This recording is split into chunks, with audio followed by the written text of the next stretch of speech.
여러분 안녕하세요. 오태훈입니다. 자, 여러분들 1회 기출문제 어떻게 잘 풀어보셨나요?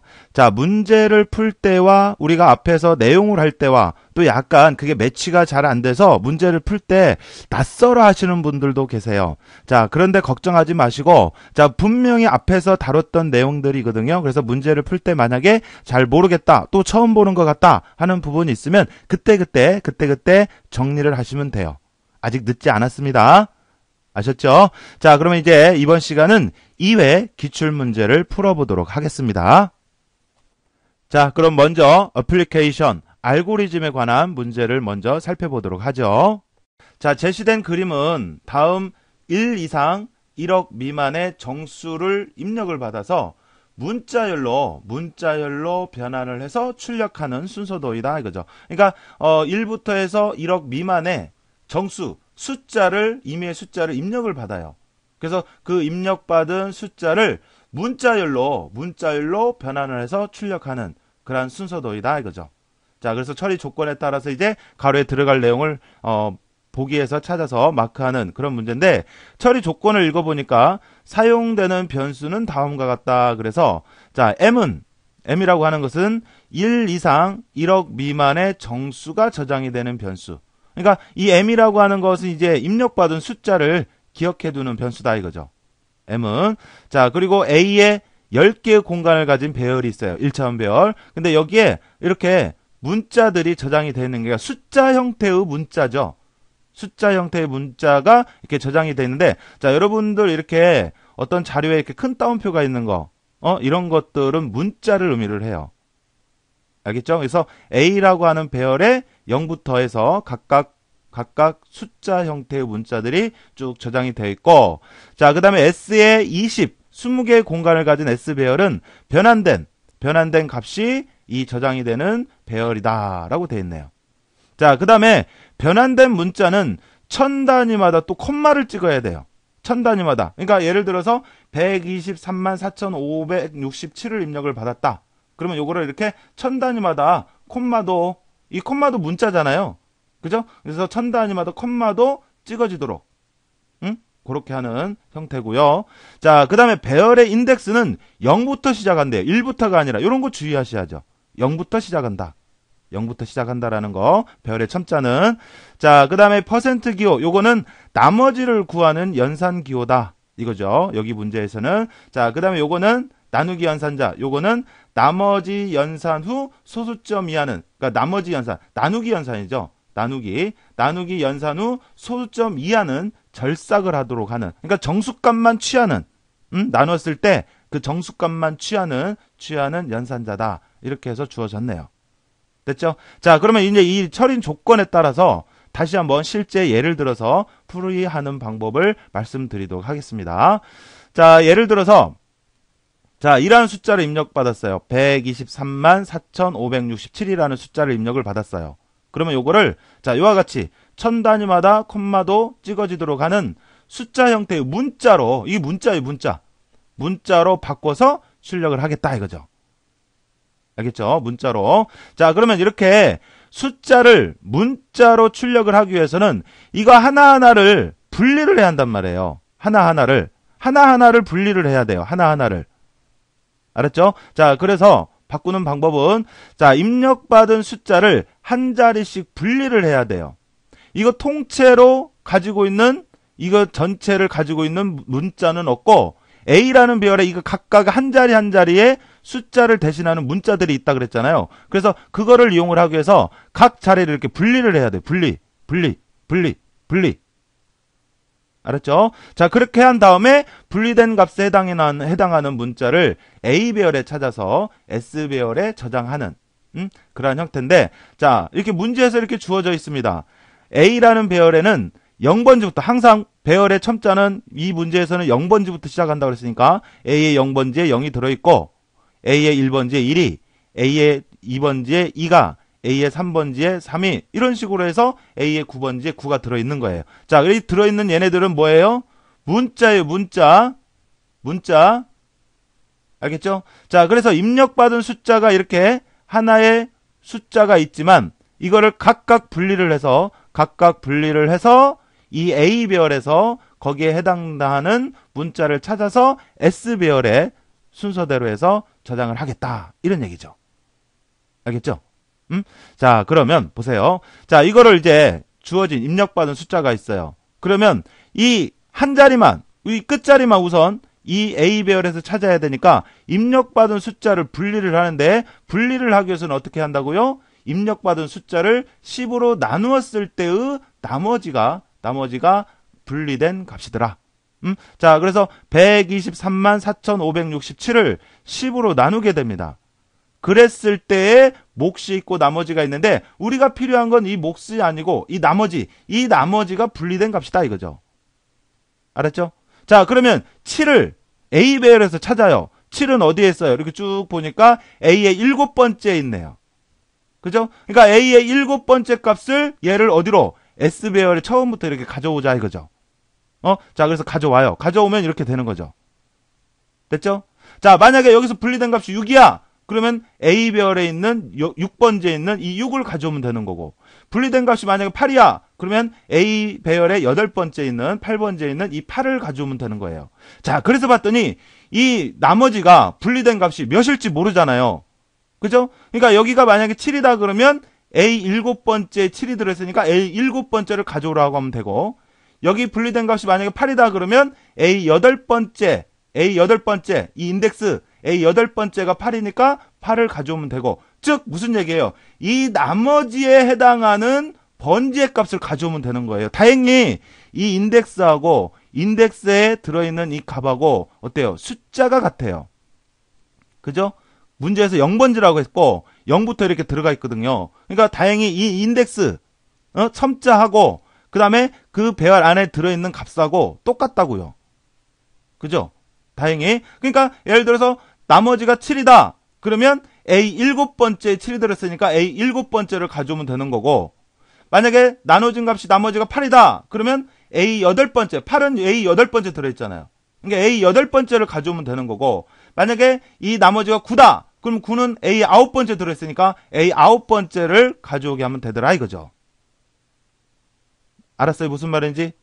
그러니까 이 각 배열에 들어있는 이 나머지 값이 다행히 인덱스하고 그 인덱스에 해당하는 그 값하고 동일하기 때문에 그냥 A 5번지를 가져오라 그러면 5가 가져오는 거고, A 6을 가져오라 그러면 6을 가져오는 거고, 그렇다는 얘기죠. 무슨 얘기인지 알겠죠? 자, 그래서 그런 식으로 구성이 되어 있고요. 자, 그래서 7은 이렇게 분리를 해서 A 7번째에 7이 들어있으니까 가져왔어요. 됐죠? 자, 그 다음은 어떻게 해야 돼요, 이제? 그 다음은 7 분리하고 나면 이제 12만 3,456이 남잖아요. 이 몫이잖아요. 여기서 나눴을 때 이 몫. 얘를 가지고 또 10으로 나누죠. 얘를 가지고 또 10을 나눠요. 그러면 10으로 나눴을 때 몫이 있고 나머지가 있을 거란 말이에요. 여기서 나머지는 6이네. 그럼 어떻게 해야 돼? 여기서 나머지가 6이니까 그러면 A 6번째가 6이 들어있으니까 그 6을 그 다음 옆에다가 이렇게 집어넣게 되는 거죠. 알겠죠? 이 나머지에 해당하는 그 A배열의 값을 찾아서 가져오는 거예요. S배열로. 자, 그 다음에 또 요거를 이제 했으니까 그 다음 여기 몫이잖아요. 요거 12만 12,345. 자, 요거를 다시 이제 10으로 나누는 거죠. 그러면 10으로 나눴을 때 몫이 있고 나머지가 있다 이거죠. 그죠? 그래서 나머지가 5네. 그러면 여기가 5니까 A의 몇 번째를? A의 5번째 5가 들었으니까 A의 5번째를 가져오게 하면 되는 거죠. 자, A 배열의 인덱스하고 그 배열의 첨자하고 그러니까 배열 값하고 동일하기 때문에 그냥 같이 써주면 되는 거예요. 자, 그래서 A 배열의 5번째를 가져와라 해서 이렇게 가져오면 되는 거죠. 됐죠? 자, 그 다음에 이제 1234를 또 10으로 나눕니다. 그래서 10으로 나누면 이제 몫이 있고 나머지가 이렇게 있겠죠. 자, 그러면 이 4는 A의 4번째에 있네. 그죠? A 4번째 4가 들어있네. 그래서 A 4번째를 이렇게 가져오면 되는데, 자, 그런데 문제에서 뭐라 그랬어요? 1000단위마다 이렇게 컴마를 찍으라 그랬잖아요. 그러니까 요거 했고 요거 했으니까 그 다음은 여기에는 뭐가 들어가야 돼? 컴마가 들어가야 된다면 4가 아니라 여기엔 컴마가 이렇게 들어가야 된단 말이에요. 그러니까 이 한 자리 S배열 하나하나에 이 문자 그 다음에 요것도 한 자리를 차지를 하는 거예요. 그래서 네 번째 칸에는 여기에는 이렇게 콤마가 들어가야 한단 말이에요. 그래서 콤마가 들어가게 하고 그 다음에 그 옆에 4가 들어가게 해야 한다 이거죠. 자, 그러면 이렇게 천 단위마다 콤마는 그러면 어떻게 표시를 하고 어떻게 해야 되느냐. 자, 그 방법을 말씀드리면 문제에서 이제 천 단위마다의 기호, 콤마를 표시하는 방법은 S배열의 위치, 즉 S배열에서 그 번째가 4로 나누어지면, 그러니까 4로 나눠 떨어지면 삽입해주면 돼요. 콤마를. 무슨 얘기냐? 자, 여기 S배열의 첨자는 0번지, 1번지, 2번지, 3번지지만, 그죠? 그런데 S배열의 위치, 즉 번째는 여기가 첫 번째, 두 번째, 세 번째, 네 번째잖아요. 0번지이기 때문에 앞에서 번지 첨자는 0, 1, 2, 3이지만 이 앞에서부터 순서 번째로는 첫 번째, 두 번째, 세 번째, 네 번째잖아요. 그러니까 이 번째가 4로 나누어 떨어지죠. 이 번째가 하나, 둘, 셋, 넷. 이 번째 위치 번째. 알았어요? 번째, 첫 번째, 두 번째, 세 번째, 네 번째. 이 번째가 4로 나누면 나누어 떨어지잖아요. 왜 4로 나눴어? 왜? 천 단위마다 기호는 하나, 둘, 셋, 네 번째마다 이렇게 들어가야 되잖아요. 또 하나, 둘, 셋, 네 번째마다 들어가야 되잖아요. 그래서 4로 나눈 거예요. 그래서 4로 나누었을 때 나누어 떨어지면 그 위치에 이렇게 콤마를 찍어라 이거죠. 번째. 첨자가 아니라 번째. 알았어요? 그래서 번째는 그러면 어떻게 할 수가 있냐? 이 번째. 자, 다시. 번째는 첫 번째, 두 번째, 세 번째, 네 번째, 그 다음에 다섯 번째, 여섯 번째, 일곱 번째, 여덟 번째, 아홉 번째, 이럴 건데. 그죠? 이 번째하고 첨자하고 비교를 해봐요. 번째하고 첨자를 비교하면 첨자보다 어때요? 하나씩 많죠? 그러니까 첨자를 예를 들어서 i라고 한다면 i보다 하나가 많은 게 번째잖아요. i보다 하나가 많은 게 번째잖아요. 그죠? 그래서 배열의 첨자에다 하나를 더한 값을 4로 나누었을 때 나머지가 0이다. 나누어 떨어지는 것은 나머지가 0인 거잖아요. 그러면 그 자리에 콤마를 찍어라. 무슨 말인지 알겠죠? 자, 요거 i가 3이었을 때 3 더하기 1 하면 4. 즉, 네 번째단 얘기죠. 네 번째를 4로 나누게 되면 나머지가 0이야. 그러면 그 위치에 찍으라 이거죠. 알았죠? 자, 여기서도 보세요. 하나, 둘, 셋, 넷. 여기에 이제 그 다음 콤마가 들어갈 거예요. 그러면 첨자가 7일 때 7 더하기 하나를 더한 값이 번째야. 그러면 여기도 역시 4로 나누게 되면 나누어 떨어지잖아요. 나머지가. 그죠? 그러면 그 위치에 또 콤마를 찍어주면 되는 거예요. 알았죠? 자, 그래서 S배열의 첨자에다가 하나를 더한 값이 번째라고, 번째. 그 번째를 4로 나누었을 때 나머지가 0이면 되고, 그러면 그 위치에 콤마를 찍어라 이거죠. 그리고 나서 S배열을 하나 증가시켜줘요. 왜냐면, 자, 여기에다가 지금 예를 들어서 4를 찍어야 돼요. 4를 찾아서 가져와야 돼요. 그런데 그 위치 번째가 네 번째여서 천자리마다 콤마 요거 찍어줬단 말이에요. 그러면 그 옆에다가 이제 4를 넣어야 하기 때문에 i배열의 첨자가 3이었다 그러면 3에다 하나를 더한 그 위치에다 4를 넣어야 되니까 자동적으로 이렇게 하나 증가되게 해줘야 한다 이거죠. 알겠죠? 자, 그래서 이제 이러한 내용을 가지고 해서 문제를 풀어보는 그러한 내용이 있습니다. 자, 그러면 실제 알고리즘의 내용을 보면서 또 한번 설명을 드릴게요. 자, 문제를 한번 보도록 할게요. 자, 그러면 이제 문제를 풀어보는데, 자, 여기 이게 이제 실제 출제되었던 문제예요. 알겠죠? 자, 그래서 시작해서, 자, A배열에 10개의 공간을 가진 A배열이 있고, S배열도 20개의 공간을 가진 배열이 있다고 할게요. 근데 여기 문제에서는 주어지지 않았는데, 처리 조건에 그런 말이 있었죠. A배열에는 숫자 형태의 문자가 이렇게 0번지부터 해서 저장이 돼 있다. 처리 조건에 주어졌고, 그래서 이 A배열에서 해당이 되는 숫자 형태의 문자를 찾아서 S배열에 저장을 하는 그런 문제입니다.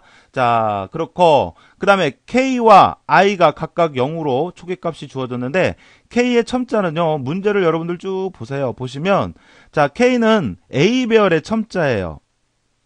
변수의 용도가. 그 다음에 I는 그 변수가 S배열의 첨자로 지금 쓰고 있는 거예요. 이 문제를 통해서 우리가 알 수가 있는 거죠. 처리 조건은 주어지지 않았더라도. 자, 그래서 처음에 얘 0번지부터 이렇게 0번지부터 시작하기 위해서 각각 0으로 초기값을 줬습니다. 그리고 A배열은 이렇게 0, 1, 2, 3, 4, 5, 6, 7, 8, 9해서 쭉 저장이 돼 있는 거예요, 지금. 알겠죠?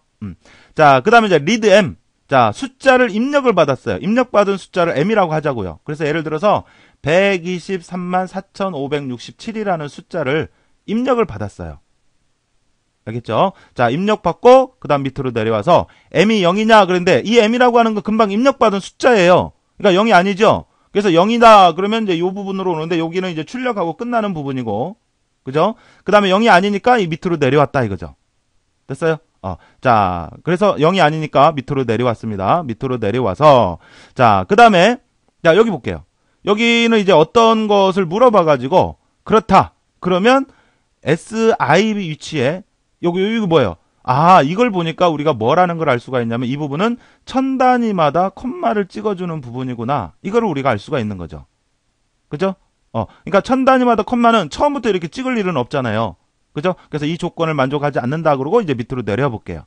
자, 밑으로 내려와서 K는 한 다음에 A의 그 밑에서 A의 K번째를 SI에다 넣어라라고 돼 있는데 지금 K가 0으로 초기화를 줬고 그 다음에 A배열의 값을 S배열에다 넣었다는 얘기는 입력받은 숫자를 분리를 해서 그 분리된 이 한 자리에 해당되는 값을 A배열에서 찾아서 이렇게 넣었다는 얘기죠. 요 얘기는. 그죠? 그러니까 A배열의 어떤 값을 S배열에 넣었다는 얘기는 그 전에 분리를 했다는 얘기예요, 이미. 그러니까 분리를 할 만한 내용은 여기밖에 없네, 여기. 그러면 그 입력받은 값을 분리를 하는 것은, 한 자리마다 분리를 하는 것은 어떻게 한다 그랬죠? 10으로 나누었을 때의 그 나머지가 분리된 값이라 그랬죠? 그죠? 자, 그러니까 입력된 값이 이렇게 있어요. 그러면 이걸 한 자리마다 이렇게 분리를 하기 위해서는 어떻게 한다고요? 10으로 나누었을 때의 그 나머지. 이게 바로 K가 되는 거예요. 알았어요? 그래서 K가 7이다. 그럼 어떻게 해야 돼요? K가 7이니까 7은 어디에 들었어? A의 7번째. 그러니까 그 나머지 값하고 여기 나머지 값하고 우리가 찾아와야 할 값과 첨자가 다 같잖아요. 그죠? 여기가 7이다. 그러면 A 7번째 7이 들어있으니까 A 7번째를 가져오게 하면 돼요. 만약에 나머지가 여기가 8이 나왔어. 그럼 8은 어디에 있어? A 8번째. 그러니까 이 나머지하고 A 배열의 첨자하고 그 첨자 안에 들어있는 배열 값하고 이게 어때요? 다 같잖아요. 그러니까 이 나머지에 해당되는 A 배열의 위치를 그냥 가져오게 하면 돼요. 그래서 여기에 A의 K번째를 이렇게 가져오게끔 한 거죠. 그래서 여기에서는 이 K, 즉 나머지를 구했다. 그럼 나머지는 어떻게 써주면 되냐? 입력받은 값이 이거잖아요. 이거 M이라고 했잖아요. M. 그러니까 M을 10으로 나누었을 때의 그 나머지가 K가 되는 거죠. 그래서 이번에 들어갈 내용은 M을 10으로 나누었을 때의 그 나머지가 되더라. 알았죠? 그게 K예요. 그래서 그 K가 나왔다. 그럼 어떻게 하면 돼요? A K번째 값을 S의 I로 갖고 와라. 그래서 여기 있잖아. 이렇게. 그러니까 여기가 7이다. 그러면 A의 7번째를 AI로. 그러니까 A 7번째 7이 들어있잖아요. 그러니까 그거를 어디로? 여기로 이렇게 갖고 오게 하는 거죠. I가 지금 현재 0이니까 S의 0번째 가져오게 하는 거죠. 무슨 말인지 알겠죠? 자, 그렇게 한 다음에, 그 다음에 그 밑으로 내려가서 M은 뭐 하는 건지 모르겠어요. 건너뛸게요. 그 다음에 I는 I 플러스 1을 해서 왜? 그 다음 여기다 그 옆에다 집어넣을 거니까. 알았어요? 자, 그렇게 한 다음에 다시 올라가요. 그러니까 여기서 I는 1이 된 거죠, 이제. I가 0이었고, 그래서 하나 올라가요. 그 다음에 여기서 M은 해서 물어보고 있는데, 자, 지금 우리가 이 앞에 이 부분을 모르는 상태에서 이렇게 왔다. 그러면 M은 지금 입력받은 값으로 유지가 될 테니까 이거일 거란 말이에요. 그래서 M이 0이 아니니까 밑으로 내려옵니다. 그 다음에 여기도 역시, 여기는 이제 천 단위마다 콤마 찍는 부분인데 아직 찍을 위치는 아니고요. 그래서 밑으로 내려와요. 그래서 그 다음에 M을 또 10으로 나누는데 지금 현재 만약에 이 과정이 없다. 라고 하면 m은 얼마예요? 입력받은 값 그 자체단 말이에요. 요거는 알겠죠? 그런데 우리가 처음 입력받은 값 123만 4,567을 10으로 나눴어요. 그 다음은 어떻게 해야 돼요? 그 다음에는 이거 하고 남은 요걸 가지고 또 10으로 나눠야 되잖아요. 그 다음에는 돌아갈 때 6을 분리를 해야 되니까 그러면 이 처음엔 m이 이거였지만 그 다음엔 m이 이 값이 되게 해야 되거든요. 그러려면 어떻게 하면 돼요? 아까 123만 4,567을 10으로 나눴을 때 나머지는 요거지만 얘는 뭐예요? 얘는 몫이잖아요. 몫. 알았어요? 그러니까 그 다음 회전에서는 이게 m이 되게 하려면 어떻게 해야 돼요? 처음에 입력받았던 요거를 10으로 나눴어야죠. 그래서 어떻게 여기에서 3번에서 그 값을 넣어줬어야 되는 거예요. 그래야 다음에 이렇게 돌아왔을 때 m을 10으로 나누게 되면 이 값이 10으로 나눴을 때 나머지가 계산이 되게 되는 겁니다. 무슨 말인지 알겠어요? 자, 다시 처음부터. 처음에 예를 들어서 123만 4,567을 입력을 받아서 그거에 대한 나머지를 구했단 말이에요. 7이. 알겠죠? 그래서 A 7번째를 S별에다 이렇게 넣었어요. 그 다음에 여기서 M이 뭐요? 여기서 M은 123만 4,567인데 그걸 10으로 나눴을 때 몫을 여기다 넣게 되니까 그러면 12만 3,456이 그러니까 이 값이 M에 저장이 되게 하는 거죠. 왜? 그 다음에는 요걸 가지고 또 10으로 나눠야 되니까 이렇게 돌아왔을 때 M을 10으로 나눴을 때 나머지를 구하라고 하면 그 다음 요게 돼야 되니까 알았죠? 자, 그렇게 해서 i는 i 플러스 1을 해서 이렇게 와서 10으로 나누니까 이게 10으로 나누어져서 그 다음 6이 되는 거죠. 그래서 나머지가 6이야. 그럼 어떻게 하면 돼요? 역시 6이면 a의 6번째 값, a 6번째에 6이 들어있으니까 그거를 i가 하나 증가해서 1이 됐을 테니까 이렇게 가져오게 하는 거죠. 알았죠?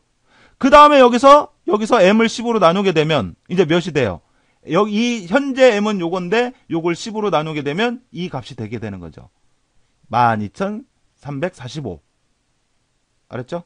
그 다음에 i가 하나 증가해서 2가 되고 또 돌아와요. 이렇게. 그래서 그 다음에 이제 12,345를 10으로 나눴을 때 나머지 구하고 그 나머지가 들어있는 A별에서 S별로 옮겨오고 해서 반복이 되는 거죠. 알겠어요? 됐죠? 자, 그래서 이렇게 이제 반복이 될 겁니다. 됐어요? 자, 그 다음에 이제 여기는 i 플러스, 이제 이렇게 5까지 넣고, i는 i 플러스 1을 하면 3이 돼요. 자, 그러면 이렇게 돌아올게요. 그러니까 매번 이 과정을 거쳤을 건데, 여기는 일단 무시를 하고 이렇게 넘어왔지만, 자, i가 3일 때는 이렇게 돌아오게 되면, 일단 m은 0이냐 해서 m이 0이 아니겠죠. 그래서 밑으로 내려옵니다. 그 다음에 이제 여기서 물어보는데, 그 다음에 여기 컴마가 이렇게 들어가야 돼요. 맞죠? 자, 그러면 여기를 어떻게 해야 한다고 그랬죠, 아까?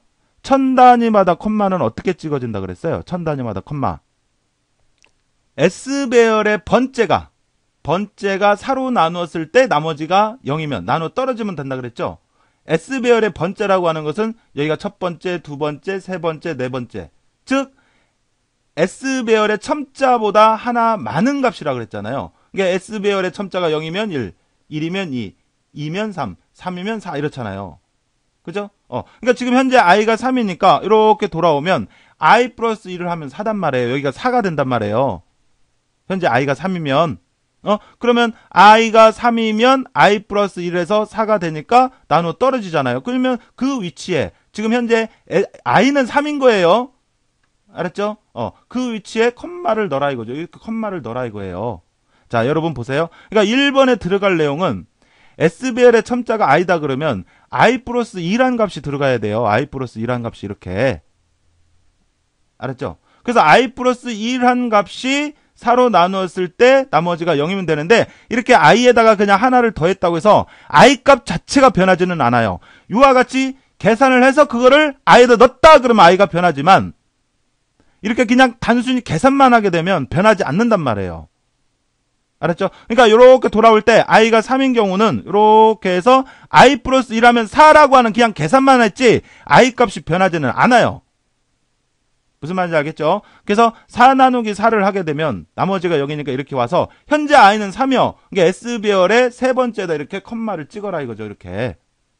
그리고 i를 하나 증가시켜. 그러면 이제 이때 4가 되는 거죠. 알았죠? 그래 놓고 이렇게 나눴을 때, 그러니까 요거를 지금 하는 거죠. 요거를 10으로 나눴을 때 나머지가 4야. 그러면 네 번째 요거를 그 옆에 여기 i가 4였으니까 이 네 번째 S배열의 네 번째에다가 A배열의 K번째 값을 넣어라. 이런 얘기죠. 알았죠?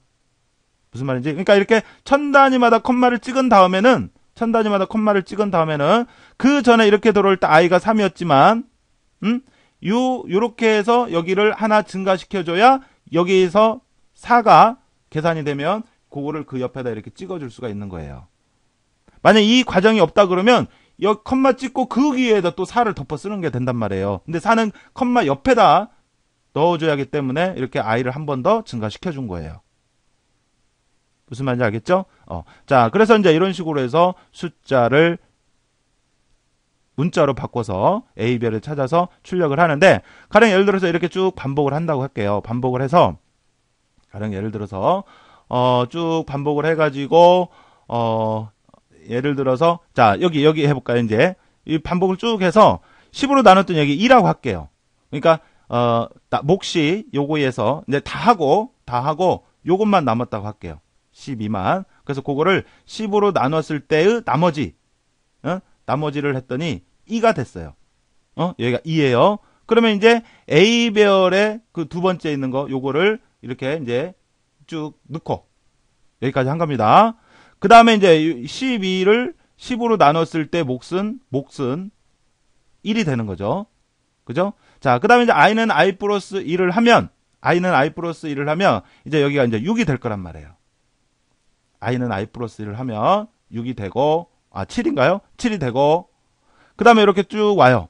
와서 m이 0이냐 그런데 m은 지금 현재 1이란 말이에요. 그죠? 자, 그 다음에 i 플러스 1을 해보니까 여기 i가 7이었으니까 여기 8이 되죠. 그러니까 컴마를 찍어주는 거죠. 이거 찍은 거죠. 이렇게. 그리고 나 i를 하나 더 하니까 이제 여기가 8이 됐어요. 그죠? 아까 여기 7이었으니까. 그 다음에 이렇게 내려와서 이제 1을 10으로 나누면 나머지가 얼마예요? 몫은 0이지만 나머지는 1이잖아요. 그죠? 그러니까 A의 첫 번째, K가 1이니까 첫 번째 요거를 찾아서 여기 여덟 번째, 지금 i가 8까지 왔죠? 여덟 번째 넣고. 그 다음에 이제 M을 10으로 나누면, 아까 여기 M이 1이었는데, 1을 10으로 나누면 이제 몫이 0이 되는 거죠. 알았죠? 그 다음에 여기서 i는 i 플러스 1은 얼마예요? 아까 i가 8까지 왔으니까 i는 i 플러스라면 9가 되는 거죠. 됐어요? 자, 우리 지금 다 했어요. 1까지 넣었어요, 지금. 알겠죠? 자, 그렇게 하고 이렇게 돌아와서, 자, m은 0이냐? 그런데 m이 지금 0이었죠? 그러니까 이렇게 온단 말이에요. yes. 자, 지금 이쪽으로 왔을 때 i는 얼마로 왔어요? i가 9일 때 왔어요, 이렇게. 이거 기억해 주세요. 알았죠?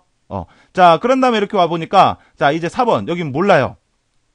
모르고, 그 다음에 여기는 이제 뭐냐라고 해가지고, 그렇다 그러면 출력하고, 그러고 보니까 이제 출력하는 거네요. 그죠? 그래서 이렇게 반복을 하는데, 근데 여기 보니까, i라고 하는 것은 S배열의 첨자인데, i를 하나씩 빼주고 있네. 왜 그럴까요? 우리가 이 입력받은 값을 이러한 형태로 출력을 해줘야 되는데, 우리가 끝에서부터 한 자리씩 분리를 해서 S배열 앞에다 이렇게 넣다 보니까 지금 S배열에 들어있는 이 값들은 어때요? 요거에 지금 역순으로 이렇게 넣은 거잖아요. 역순으로. 그러니까 출력을 할 때는 어떻게 해줘야 돼? 거꾸로 얘부터 나오게 해줘. 얘부터. 우리가 지금 입력을 할 때 이 숫자가 있으면 끝에서부터 분리를 해서 넣다 보니까 거꾸로 넣었단 말이에요. 거꾸로.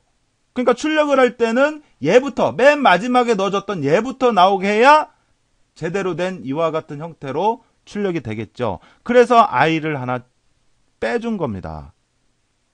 알았죠? 자, 그러면 여긴 모른다 그랬어요. 그 다음에 여기가 이제 이렇게 반복이 되면서 하나씩 빼다 보면 이걸 i가 S배열의 첨자니까 이렇게 하나씩 빼다 보면은 자, 여기 조건하는 게 뭐라고 이제 물어보냐면 i가 언제까지 가야 돼요? 0까지 가야 되죠. 근데 yes일 때 반복하는데 지금 i는 이렇게 오면서 i는 여기 9일 때 왔다 그랬어요. 그러니까 즉 i가 0보다 크잖아요. i가 0보다 큰데 yes일 때 반복하게 하려면 이렇게 물어봐야죠. i가 0보다 크냐라고 그래야 yes 되니까 이게 반복이 되겠죠. 지금 현재 i 값이 9니까 9일 때 이렇게 왔다 그랬어요, 지금. 근데 여기 이제 등호가 들어가야 되는지 말아야 되는지 요거는 이제 우리가 따져봐야 되는 것이고. 알겠죠? 자, 그런데 요렇게 오면서 i가 9일 때 이렇게 왔다 그랬는데 여기 몰라요. 그 다음에 i가 0보다 크냐 또는 크거나 같냐라고 해서 크거나 같으니까 내려와서 s의 i를 출력하라고 하는데 지금 보면 맨 마지막에 i가 8까지 왔거든요.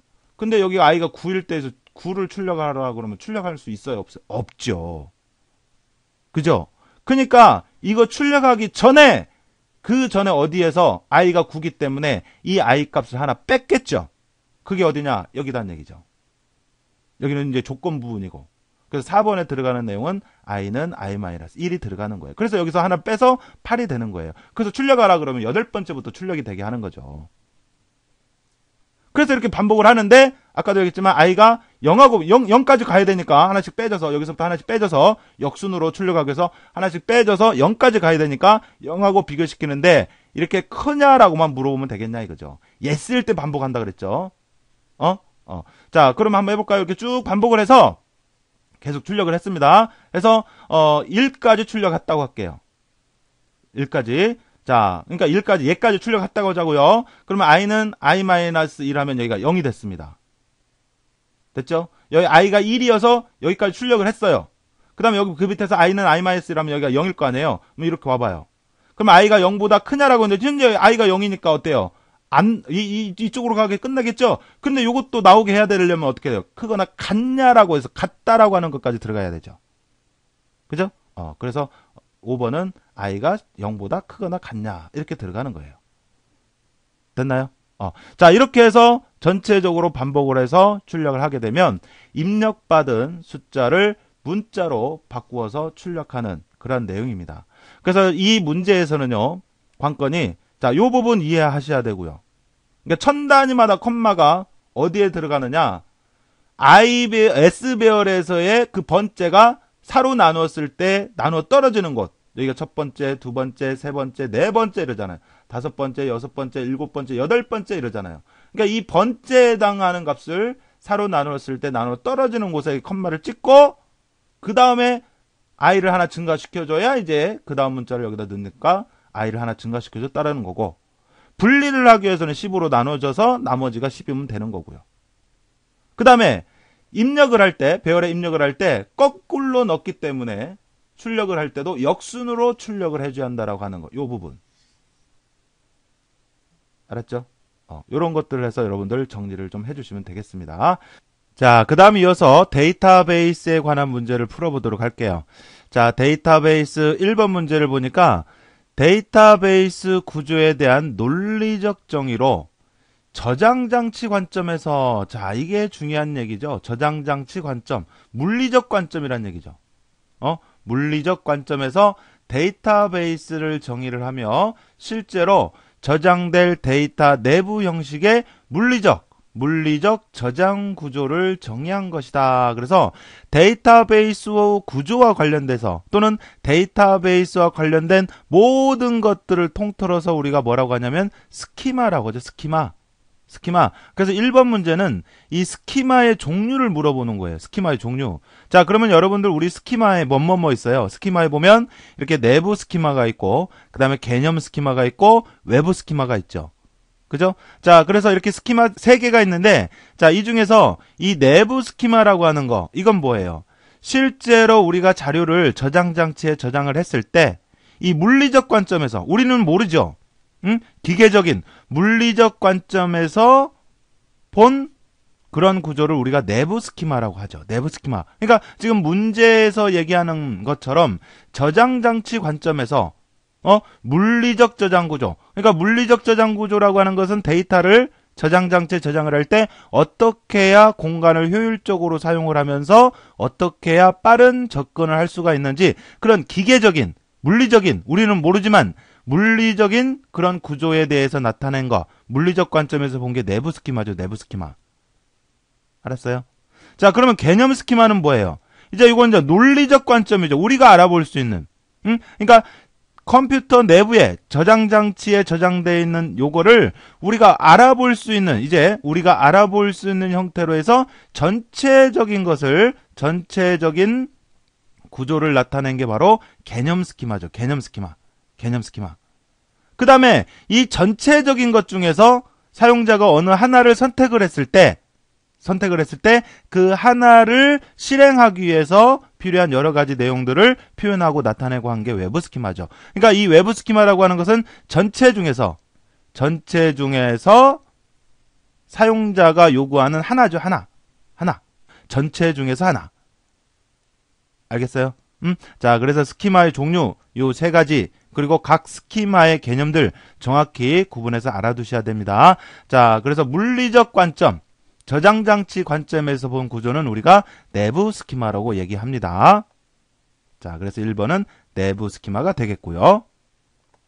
자, 그 다음에 2번 문제를 보니까 2번 문제는 한 릴레이션에 있는 어떤 튜플에 대해 조인할 상대 릴레이션에 대응되는 튜플이 없을 경우 이를 제외시키지 않는데요. 제외시키지 않고 상대를 널 튜플로 만들어 결과 릴레이션에 포함시키는 조인을 얘기를 하는데, 이러한 조인을 뭐라고 하느냐라고 하네요. 자, 그래서 우리가 이 관계 대수 중에 보면 조인 연산이 있었죠. 그래서 이 조인 연산에 보면 뭐 동일 조인 있었고, 그 다음에 자연 조인, 그 다음에 외부 조인, 뭐 이렇게 있었단 말이에요. 자, 그 중에서 일단 기본적으로 조인이라고 하는 것은 조인할 조건을 줘서 그 조건에 맞는 것들만, 일치하는 것만 조인의 결과로 얻어지는데, 지금 문제로 나온 요거는 이 대응되는 튜플이 없을 때도 그거를 포함시켜서 널값으로라도 결과값에 포함시켜서 나타내는 조인을 뭐라고 하느냐, 이걸 물어보는 거잖아요. 그래서 예를 들어서 이렇게 두 개의 테이블이 있다라고 했을 때, R이라는 테이블과 S라는 테이블이 있다라고 했을 때, 여기 보면 이렇게 예를 들어서 학번이 서로 일치하는 것들만 조인을 한다라고 한다면, 자, 학번 R을 그 테이블에 100번 있고 여기도 100번 있고 이렇게 서로 같은 것은 결과에 나와요. 그 다음에 여기도 결과가 같으니까 나오고, 그 다음에 여기도 있으니까 나오고, 그 다음에 여기도 있단 말이에요. 이렇게. 그런데 여기는 500번 있는데 여기는 500번이 없잖아요. 그래서 우리가 조인 중에서 동일 조인과 자연 조인 같은 경우는 이렇게 이 두 테이블에 그 일치하지 않는 조건이 있으면, 이런 경우죠. 그래서 조건에 맞지 않는 것은 결과값에 포함시키지 않았단 말이에요. 동일 조인이나 자연 조인은. 그런데 이 서로 일치하지 않는 것이더라도 결과값에 포함시켜서 나타내는 거. 그래서 이거를 결과값에 포함시켜서 나타내서 이와 같이 나타내는. 그러니까 여기 있던 값만 이렇게 쓰고 없는 부분은 이렇게 널값으로 해서 결과값에 포함시켜서 나타내는 거. 이거를 우리가 외부 조인이라고 해요. 외부 조인. 아우터 조인. 외부 조인. 알겠어요? 자, 동일 조인이나 자연 조인 같은 경우는 조건을 일치하는 것만 결과값에 나오는 거예요.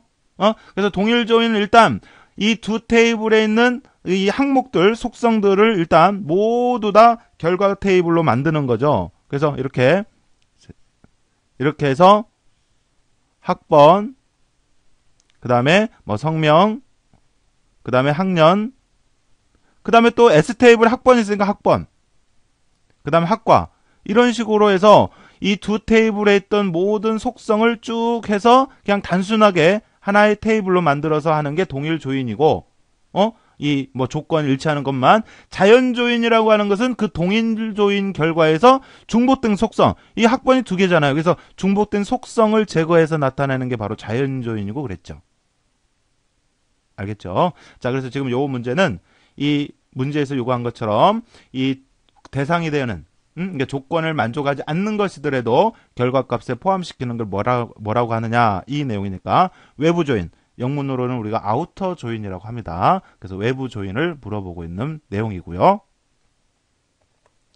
자, 그 다음에 3번 문제는 작업을 수행 중인 데이터베이스 트랜잭션에 대해서 강제로 종료하는 것을 의미를 해요. 강제로 종료하는 것.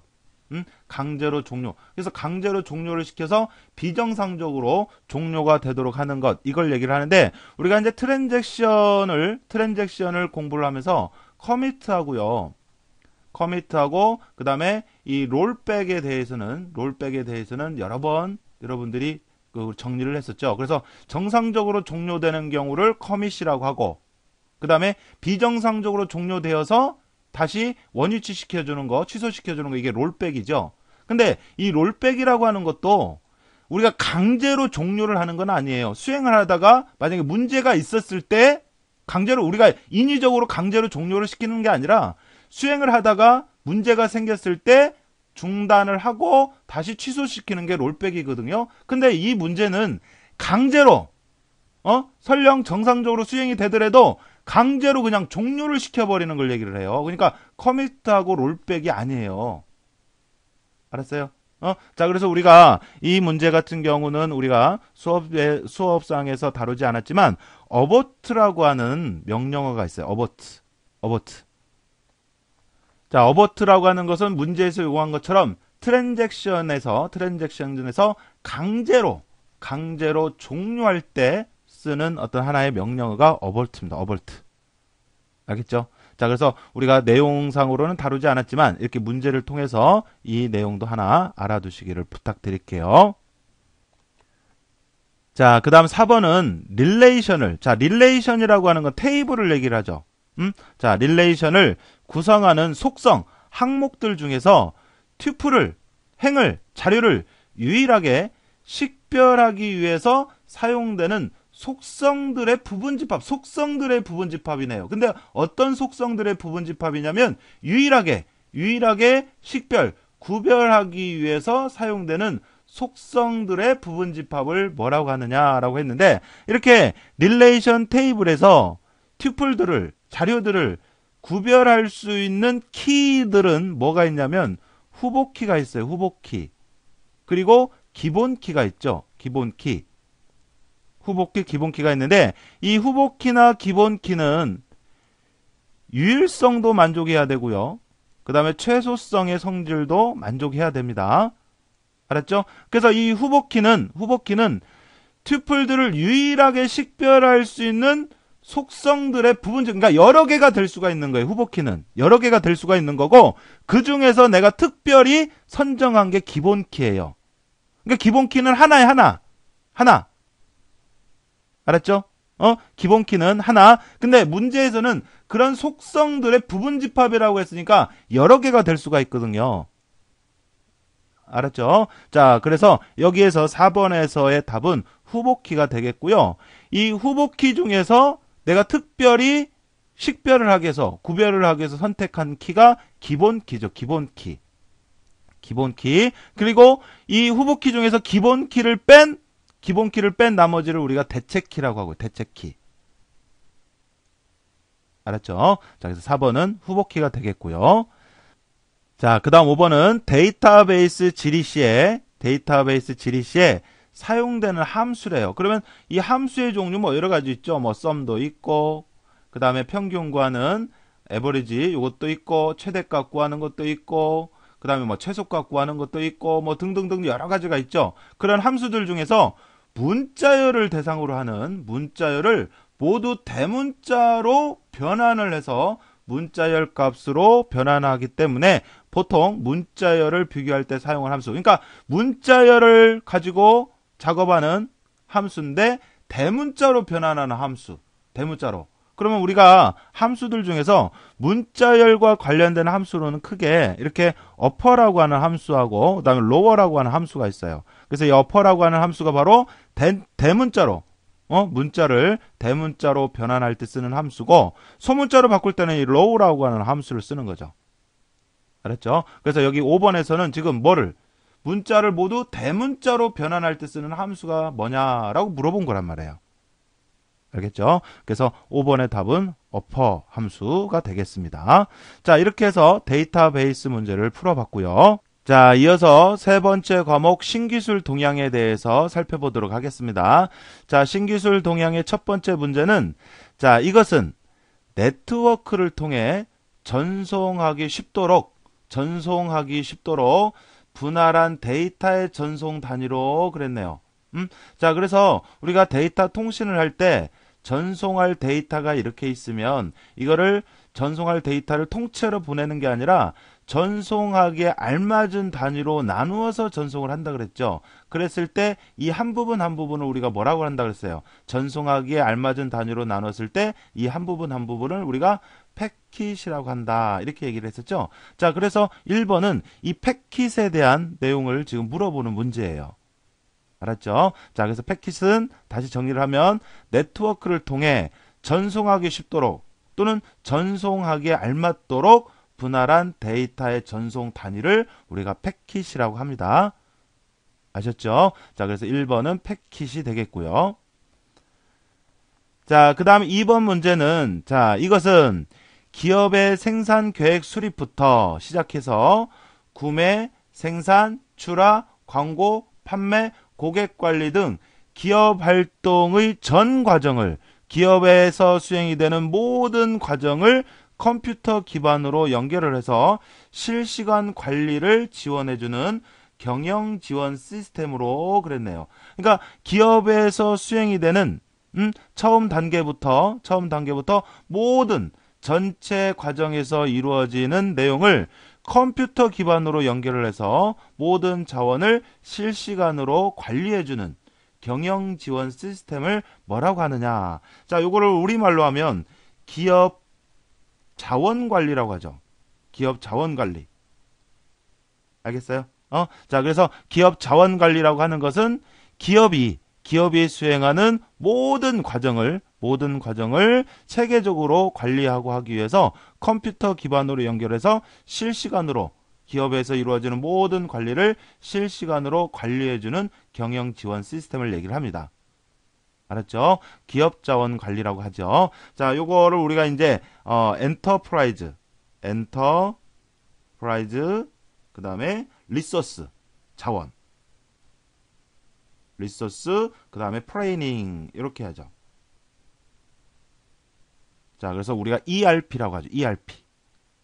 알겠죠? 그래서 이 ERP는 기업 전체를 경영 자원의 효과적 이용이라는 관점에서 통합적 관리와 경영 효율화를 추구하기 위한 수단으로 기업 전반의 업무 프로세스를 전체적으로 관리할 수 있도록 지원해 주는 걸 얘기를 한다. 그래서 다시 한번 얘기지만 ERP라고 하는 것은 기업에서 이루어지는 모든 과정을 실시간으로 관리해주고 하는 경영 지원 시스템을 얘기를 합니다. 자, 그래서 2번은 ERP죠. ERP. 자, 그 다음에 이어서 3번은 자, PC와 주변 장치를 접속하는 버스 규격으로, 그러니까 PC와 주변 기기들을 연결할 때 쓰는 인터페이스 규격이에요.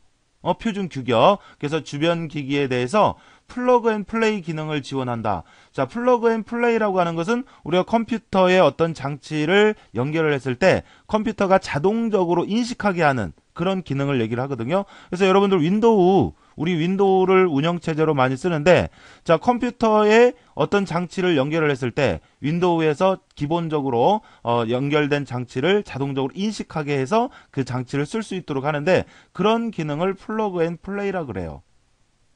알았죠? 자, 그런데 3번 문제에서 말하는 이 기기는 이것은 컴퓨터와 주변 장치를 연결하는 인터페이스 규격인데, 이 플러그 앤 플레이 기능을 지원을 한다 이거죠. 그리고 최대 127개까지의 기기들을 연결할 수 있도록 하는 기능을 가지고 있다라고 되어 있는데, 자, 과거에는 뭐 키보드가 됐든 키보드 또는 뭐 마우스 그 다음에 기타 뭐 주변 기기들 예를 들어서 뭐 프린터라든지 뭐 이런 주변 기기들마다 이 연결하는 그 소켓이나 규격이 다 달랐단 말이죠.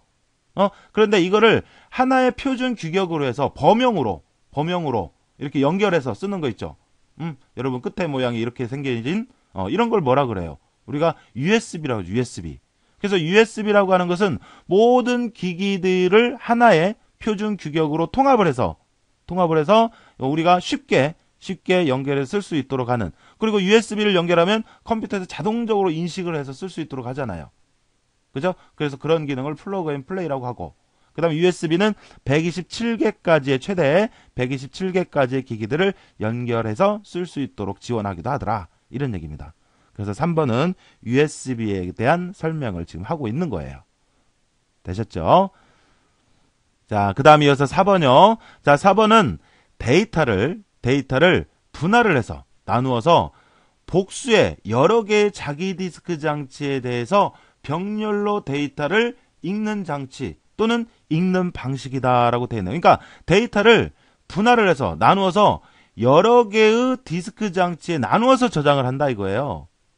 여러 개. 자, 그래서 이렇게 하나의 데이터가 있으면 그 데이터를 이렇게 여러 개의 디스크에 나누어서 병렬 구조로 해서 저장을 해놓고 우리가 읽고 쓸 수 있도록 하는 그런 구조. 이런 기법을 우리가 뭐라 그래요?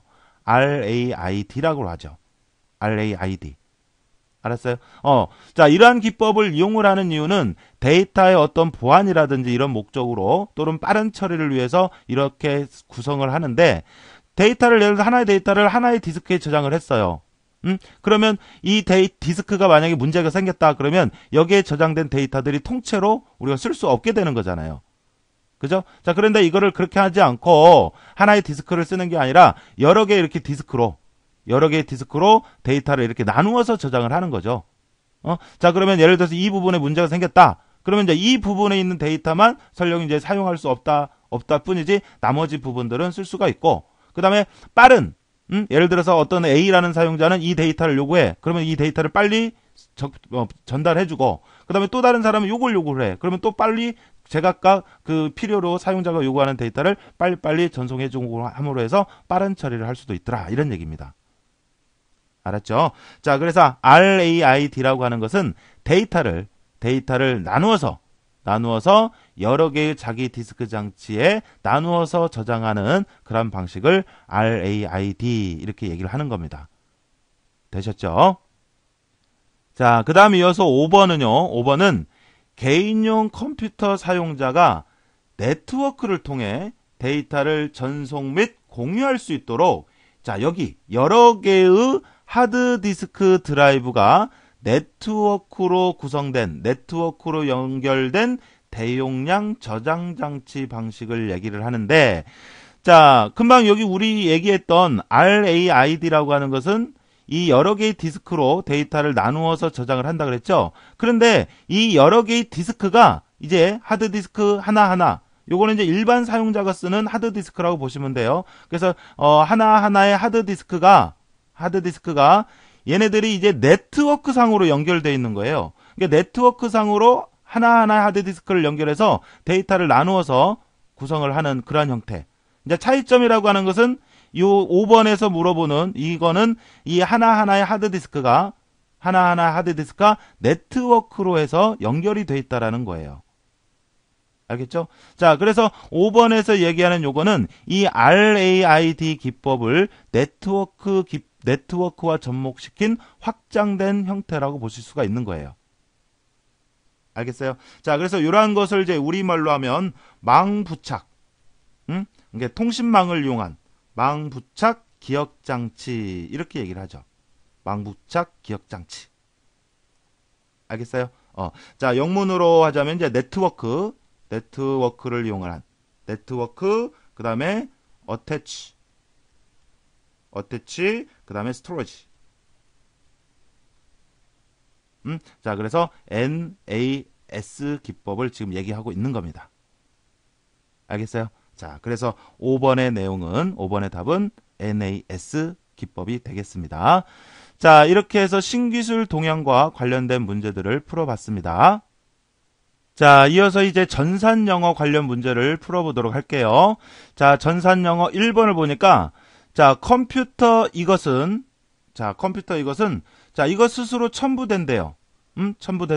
어디에? 프로그램이나 파일에 첨부된대요. 자, 그리고 이것은 이 퍼져간대요.